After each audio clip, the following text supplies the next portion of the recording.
চাটা গালাগালি শুরু করছে। উনি জানি না আসলে উনি কিছু খাইছে কিনা। শুটিং সেটে মারধরের অভিযোগ ঘিরে তোলপাড় শোবিজ অঙ্গন। ফেসবুক লাইভে সহকর্মী সামিয়া অথয়ের বিস্ফোরক অভিযোগের পর এবার মুখ খুললেন অভিনেত্রী তানজিন তিশা। তার দাবি, ব্যক্তিগত কোনো আক্রোশ নয়, চরিত্রের প্রয়োজনেই অভিনয়ের অংশ হিসেবেই ঘটেছে সবকিছু। মঙ্গলবার সামিয়া অথই লাইভে এসে অভিযোগ করেন, পরিচালক রাফাত মজুমদার রিঙ্কুর নাটকের শুটিং চলাকালে তিশা স্ক্রিপ্টের বাইরে গিয়ে তাকে উদ্দেশ্যপ্রণোদিতভাবে আঘাত করেন এবং অকথ্য ভাষায় গালিগালাজ করেন।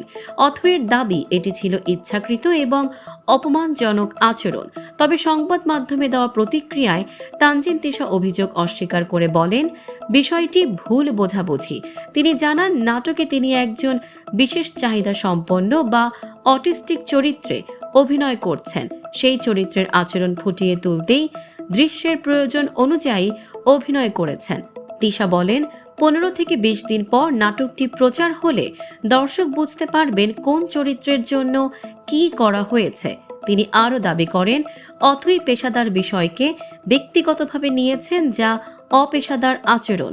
চরিত্রের বাইরে তিনি কিছুই করেননি বলেও জানান তিশা। এছাড়া অথইকে উদ্দেশ্য করে তিশা বলেন, যিনি লাইভ করেছেন তিনি কিন্তু শিডিউল ফাঁসিয়ে দিয়ে চলে গেছেন। আমি কিন্তু শিডিউল ফাঁসাইনি, এখনও শুটিং করছি। অন্যদিকে অথয়ের অভিযোগ, অতীতে মুশফিক ফারহানের সঙ্গে কাজ করা নিয়ে তিশা আপত্তি তুলেছিলেন। সেই পুরনো ক্ষোভ থেকে এমন আচরণ করা হয়েছে বলে দাবি তার।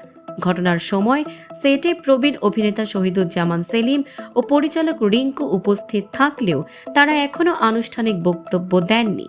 এখন প্রশ্ন, এটি কি নিছক অভিনয়ের অংশ নাকি পেশাদার সম্পর্কের আড়ালে লুকিয়ে থাকা ব্যক্তিগত দ্বন্দ্ব?